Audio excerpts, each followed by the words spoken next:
அனைவருக்கும் அன்பான வணக்கம்.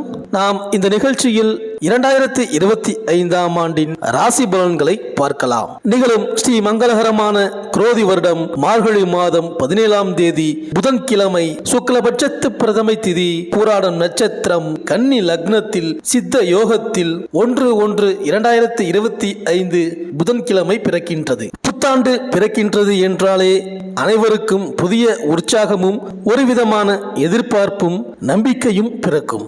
ஒவ்வொருவர் உள்ளத்திலும் இந்த வருடத்திலாவது நல்ல வேலை கிடைக்குமா, திருமணம் நடக்குமா, வீடு கட்டுவோமா என்று அனைவருக்கும் ஒரு எதிர்பார்ப்பு இருக்கும். நமது வாழ்க்கையை நிர்ணயிக்கும் நவக்கிரகங்களின் சஞ்சார நிலைகளில் மிக முக்கிய மாறுதல்கள் இந்த 2025ஆம் ஆண்டு நிகழ்கின்றன. ராகுவும் கேதுவும் பயிற்சியாகின்றார்கள். ராகு 5ஆம் இடமான சிம்ம ராசிக்கு பயிற்சியாகின்றார். கேது 11ஆம் இடமான லாபஸ்தானமான கும்பராசிக்கு பயிற்சியாகின்றார். குரு பகவான் ரிஷபராசியிலிருந்து மிதுனராசிக்கு பயிற்சியாகின்றார். இவ்வாறாக நம் ஒவ்வொருவர் வாழ்க்கையிலும், குறிப்பாக குடும்ப வாழ்க்கை, மனைவி, மக்கள் ஆகியவற்றில் பல மாறுதல்களை ஏற்படுத்த உள்ளார்கள். மிதுன ராசிக்கு மாறும் குரு கும்பராசியில் உள்ள சனி பகவானையும் மற்றும் துலாம் தனுசு ராசிகளையும் தனது சுப பார்வையினால் தோஷமற்றவையாக மாற்றிவிடுகின்றார். இந்த புத்தாண்டின் தொடக்கத்தில் கிரகங்களின் சஞ்சாரத்தை பார்த்தால் ரிஷப ராசியில் குரு பகவான் வக்ரம், கடகராசியில் செவ்வாய் வக்ரம், கன்னி ராசியில் கேது, விருச்சிக ராசியில் புதன், தனுசு ராசியில் சூரியன் சந்திரன், கும்பராசியில் சனி பகவானுடன் சுக்கிரன், மீனராசியில் ராகு என இந்த வருடத்தின் தொடக்கத்தில் கிரகங்கள் சஞ்சரிக்கின்றன. மேலும் சுக்கிரன் சனி பகவான் வீட்டில் இருப்பதால் பெட்ரோல் டீசல் வரத்து குறையும், சமையல் எரிவாயு தட்டுப்பாடு வரலாம். செவ்வாய் நீசமானதாலும் லக்னத்துக்கு 7இல் நிற்கும் ராகுவாலும் வாகன விபத்துக்கள் அதிகரிக்க வாய்ப்பு உள்ளது. பிப்ரவரி மாதம் முதல் மே மாதம் வரை சுக்கிரன் மீனத்தில் தொடர்வார். இதன் காரணமாக சினிமா மற்றும் சின்னத்திரை கலைஞர்கள் ஒருவரை ஒருவர் குற்றம் சாட்டிக் கொள்வார்கள். புதன் 3இல் நிற்பதால் கம்யூனிகேஷன், கம்ப்யூட்டர் மற்றும் AI துறைகள் வளர்ச்சி அடையும். சந்திரனுக்கு 6இல் குரு நிற்பதால் ஷேர் மார்க்கெட் ஏறி இறங்கும். இப்படியாப்பட்ட கிரகங்களின் சஞ்சாரம் மற்றும் மாற்றத்தினால் இந்த 2025ஆம் ஆண்டு உங்களுக்கு எப்படி இருக்க போகின்றது? இந்த உலகத்தை வெல்ல நீங்கள் என்ன செய்ய வேண்டும்? ஊரில் உள்ளவர்களை தெரிக்கவிட நீங்கள் எப்படி நடந்து கொள்ள வேண்டும்? எதிரிகளை வெல்வது எப்படி? துரோகிகளை சமாளிப்பது எப்படி? அதற்கான சரியான நேரம் வந்துவிட்டதா என்பதை இந்த வீடியோவில் நாம் பார்க்கலாம். சுக்கிரனை ராசி அதிபதியாக கொண்ட ரிஷபராசி அன்பர்களே, இந்த புத்தாண்டில் செலவுகள் கட்டுக்கடங்காமல் போகலாம். திடீர் பயணங்கள் அதிகரிக்கலாம். பணப்பற்றாக்குறையை சமாளித்து விடுவீர்கள். குடும்ப அந்தரங்க விஷயங்களை வெளியில் சொல்லாதீர்கள். இந்த 2025ஆம் ஆண்டின் தொடக்கம் முதல் 17/5/2025 வரை உங்கள் ராசிக்கு ராகு பகவான் 11ஆம் இடமான லாபஸ்தானத்தில் நிற்பதால் ஷேர் மூலம் பணம் வரும். கடந்த கால இனிய அனுபவங்களை நினைவு கூர்ந்து மகிழ்வீர்கள். வெளிவட்டாரத்தில் செல்வாக்கு உயரும். அரசால் அனுகூலம் உண்டு. மேலும் உங்கள் ராசிக்கு 5ஆம் வீட்டில் கேது நிற்பதால் பிள்ளைகள் கோபப்படுவார்கள்.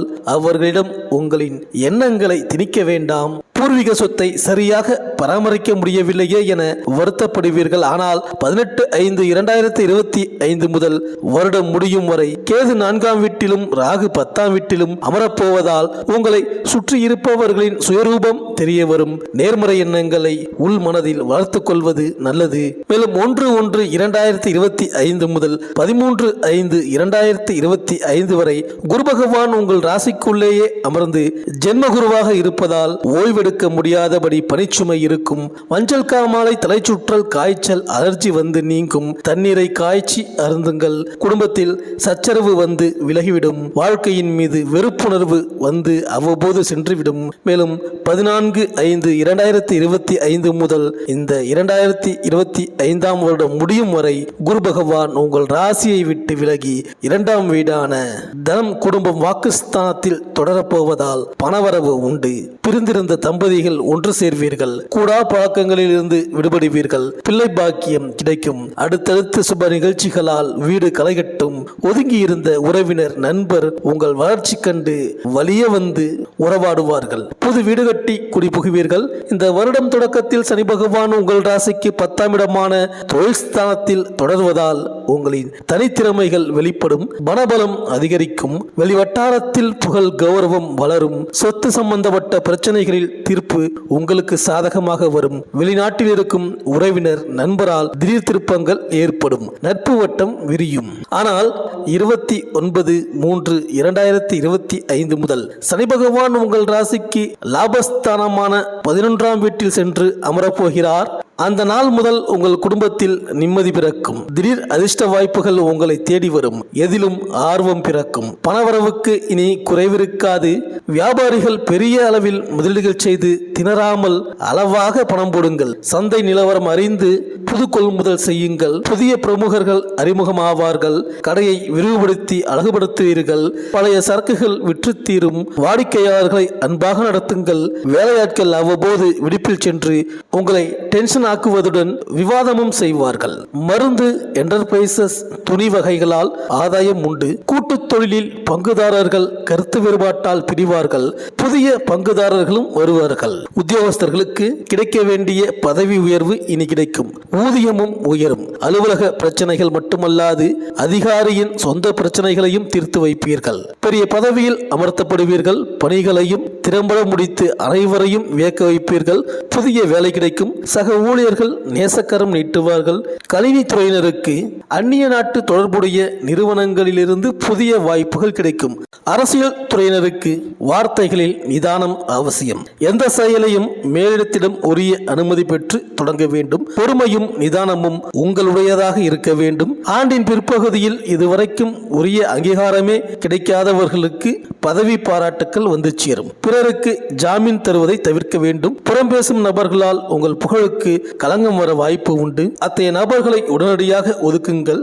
எந்த சமயத்திலும் நிதானமாக இருந்தால் நிம்மதி தொடரும். கலை படைப்புத்துறையினருக்கு வாய்ப்புகள் வாசல் கதவை தட்டி மகிழ வைக்கும். அதே சமயம் கடந்த கால கசப்பான அனுபவங்களை பாடமாக நினைவில் வைத்துக் கொள்ளுங்கள்.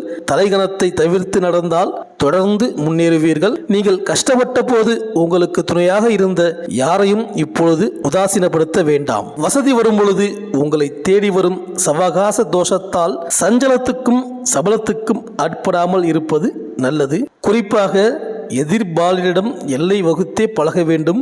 கூடா நட்பு உங்கள் கூட்டத்துக்குள்ளேயே தலை நீட்டாமல் கவனமாக இருந்தால் கேடு எதுவும் வராது. மாணவர்களுக்கு உங்கள் திறமைக்கு ஏற்ப பாராட்டுகளும் பரிசுகளும் கிடைக்கும். அதிகாலை படிப்பை பழக்கமாக்கினால் மனம் போல மதிப்பும் மதிப்பெண்ணும் உயரும். படிக்கும் காலத்திலேயே சிலருக்கு அவரவர் திறமைக்கு உரிய பணி வாய்ப்பு தேடி வரும் வாய்ப்பும் உண்டு.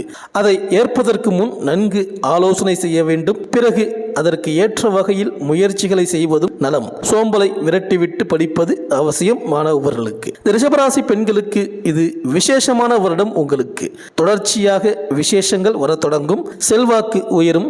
சில சமயத்தில் வீண் ரோஷமும் வேண்டாத கோபமும். அதை தவிர்த்தால் நிம்மதியும் சந்தோஷமும் நிறையும். சகோதர வழி உறவுகளால் ஆதாயம் உண்டு. குடும்பத்தில் குதூகலம் குடிபுகும். சில சமயத்தில் குழப்பத்தை ஏற்படுத்தும் நபர்களை தவிர்ப்பது அவசியம். வாரிசுகளிடம் வீண் அதிகாரம், வேண்டாத ரோஷம் இவைகளை தவிர்த்தால் உங்கள் இல்லத்தில் குழப்ப சூழல்கள் விலகி குதூகலம் அதிகரிக்கும். இளம் வயதினருக்கு திருமணம் கைகூடி வரும். மழலை பேறு நிச்சயம் கிடைக்கும். அதுக்கு மருத்துவ ஆலோசனை எதுவும் தேவைப்பட்டால் தவிர்க்காமல் கேட்பது நல்லது. உறவுகள் யாரையும் பொது இடங்களில் வீண் கேலி கிண்டல் செய்ய வேண்டாம். கைபேசியில் பேசும்போதும் அந்தரங்கம் பேசுவதை, ரகசியம் பகிர்வதையும் தவிர்க்க வேண்டும். அக்கம்பக்கத்தில் இருப்பவர்கள் நண்பர்களாகவே இருந்தாலும் அவர்கள் வீட்டு விசேஷங்களில் சம்பந்தமே இல்லாமல் நீங்கள் தலையிடுவதை தவிர்த்து தள்ளி நில்லுங்கள். விலை உயர்ந்த பொருட்களை கடன் கொடுக்க வேண்டாம்.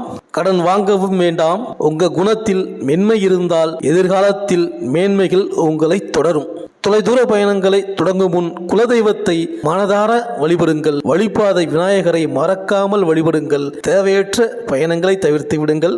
அயல்நாடு செல்லும் பொழுது அந்த நாட்டு சட்டத்திட்டத்தை முழுமையாக கடைபிடிக்க வேண்டும். இந்த ஆண்டு உங்கள் ஆரோக்கியம் சீராக இருக்க வேண்டும் என்றால் வியர்வை வெளியேறும்படி உடற்பயிற்சிகளை தினமும் சிறிது நேரமாவது செய்ய வேண்டும். மனதை ஒருநிலைப்படுத்தும் யோகா, தியானம் ஆகியவற்றை பழகுவது நல்லது. மனதிற்கு பிடித்த இசை, நாட்டியம், பாட்டு, ஓவியத்தில் பயிற்சி எடுப்பது மன அழுத்தத்தை போக்கும். நரம்பு, வயிறு, கண்கள், கொழுப்பு சத்து அதிகரிப்பு இது போன்ற உபாதைகள் வரக்கூடும். கவனமாக இருக்க வேண்டும். முதல் அறிகுறியிலேயே கவனியுங்கள். பெண்கள் ஹார்மோன் பிரச்சனை தெரிந்தால் அலட்சியம் இல்லாமல் சிகிச்சை எடுத்துக்கொள்வது நல்லது. கர்ப்பிணி பெண்கள் கவனமாக இருக்க வேண்டும். தம்பதியர் பரஸ்பரம் உடல் நலத்தில் அக்கறை செலுத்த வேண்டும். உணவில் நேரம் தவறாமை முக்கியம். இந்த வருடம் ஒரு முறை திருப்பதி சென்று வாருங்கள். அங்கேயே ஓர் இரவு தங்கி ஏழுமலையானை தரிசியுங்கள். திருப்பரங்குன்றத்து முருகனை சஷ்டி திதிகளில் வணங்குங்கள். இந்த 2025 வருடம் அனைத்தும் உங்களுக்கு நன்மையாகவே அமையும். இந்த வீடியோ உங்களுக்கு பிடிச்சிருந்தா லைக் பண்ணுங்க, உங்க ஃப்ரெண்ட்ஸ்களுக்கு ஷேர் பண்ணுங்க.